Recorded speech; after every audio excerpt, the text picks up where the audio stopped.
Chris, what is our first main topic today? First topic comes from Joel. How will the Unlimited Regal Pass affect box office numbers? If you pay $18 a month and see X amount of movies, what movie gets that box office money? I was wondering about that too. Where does the money go, John?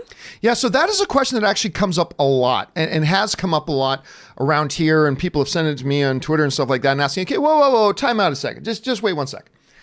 If I'm paying $20 a month to get 12 movies a month, and I go to the movies like 10 times, I've basically paid $2 a film. How does that affect the box office? And now it's not just AMC A-List. Of course, Movie Pass was around for a while. They're not really a thing anymore. Not really.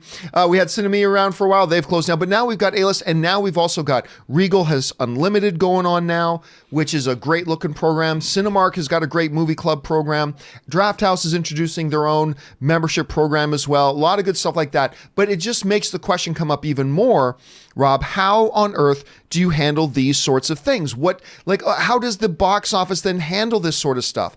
And the main way that this is the basic thing. Now, each theater will handle it a little bit differently. All right, each theater will handle it a little bit differently. But the basic underlying principle for A-List, and I assume it's going to be somewhat similar to Regal, is this.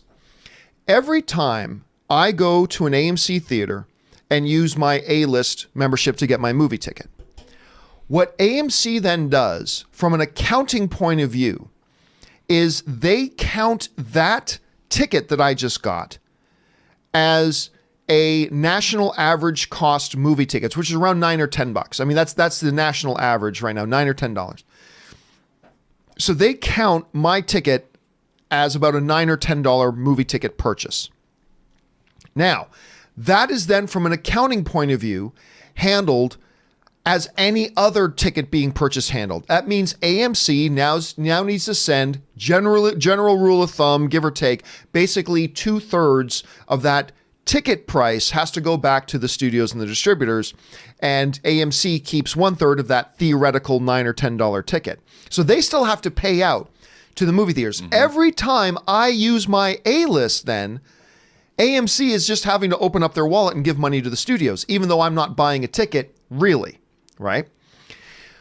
How then can something like, A-List, how can something like Unlimited stay in business? Well, the main way they stay in business with this sort of system, Rob, is that unlike Cinema or Movie Pass, AMC gets you to come to their theaters, and they really make their money once you get to the theater.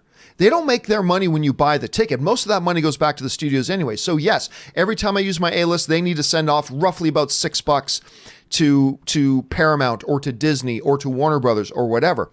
So then how is that financially viable for A-List? Because once I get to the theater, they know that this Pavlov's dog is going to walk in the theater and my mouth is immediately going to start to water for that sweet, delicious butter delivery device known as popcorn. And I'm going to go up to the counter and get myself some popcorn, and I'm going to get a soda and maybe some M&Ms. My wife is going to get some dibs and blah, blah, blah. And before you know it, I got a free ticket with my A-List, but I've still spent $25.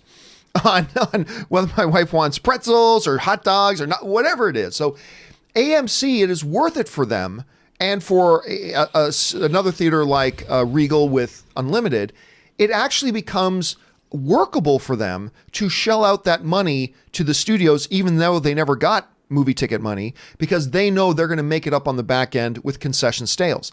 That's the big difference between these movie theater programs and things like Cinema, which I liked for a time, and Movie Pass, which I liked for a time.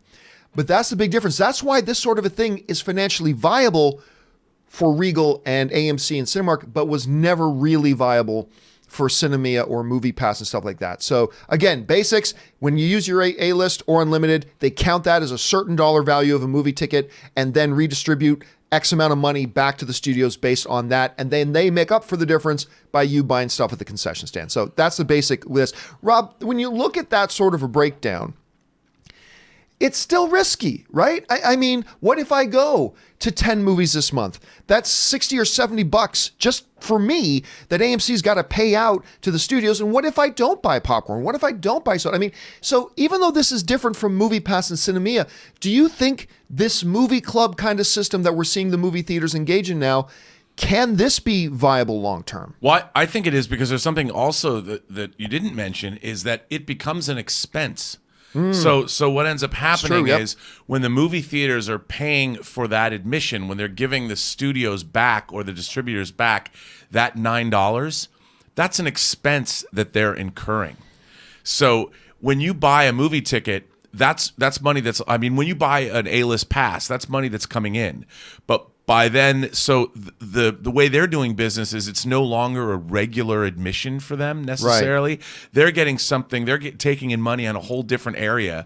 And basically what they're doing, in a way, they're giving you your free admission, but that it costs them money. So they can write that off. And I think it's a beautiful way to do business. And what's awesome is that whether the studios are making money or not, I'll bet you're going to the movies more if you have that pass, which means whether they still get to count that there's more people coming to their theater, which means they can bolster their cash flow. There's all kinds of games you can play on paper to make this work. And like you said, with MoviePass didn't own the theaters. Right. They didn't own the concession stands. There was no way, even when I first got MoviePass and I had a year, I bought it, I got it as a gift. It was great. But every time I went and used it, I'm like, how are they making money from this? There's no way that they could possibly be making any money from this at all, because they don't own anything. Right. You know, and which is why they were trying to blackmail the theaters into cutting them in on a percentage of their concession stands. And that was, can you imagine? Was never going to happen. And it gave the theaters the idea. They're like, why don't we do this? And I'm sure the accountants looked into it and said, this is an amazing way to do business. It gets more people coming into our theaters.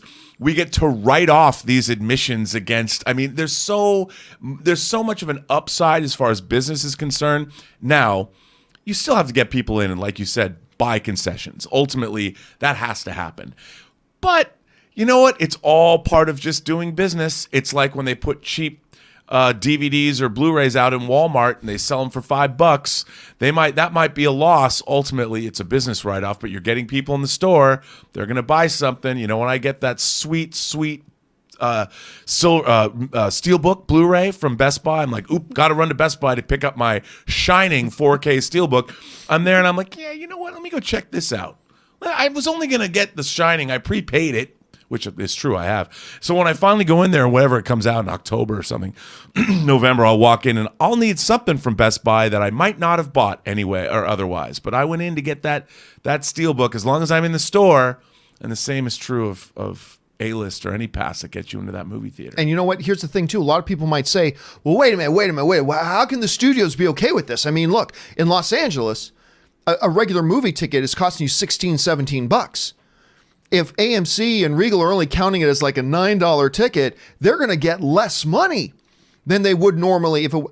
Yes, but what Rob was pointing out works for the studios as well.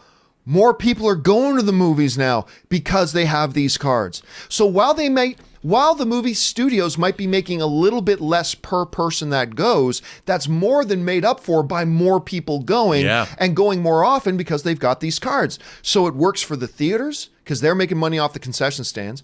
It works for the studios because even though they're making a little bit less money per ticket sold, they're actually getting more tickets sold, which is more than making up for it. And for us fans, this is one of those rare win-win-wins. For us fans, like me, I get to spend $22 a month for my ticket and I go to see a $22 movie in an AMC Prime just one time. And I'll do that to a dozen times. And if you're a member of Regal, I mean, it works for everybody. And you know, John, if you've got friends that haven't seen a big blockbuster like, say, Endgame, and they call you up and like, hey, well, you want to go with us?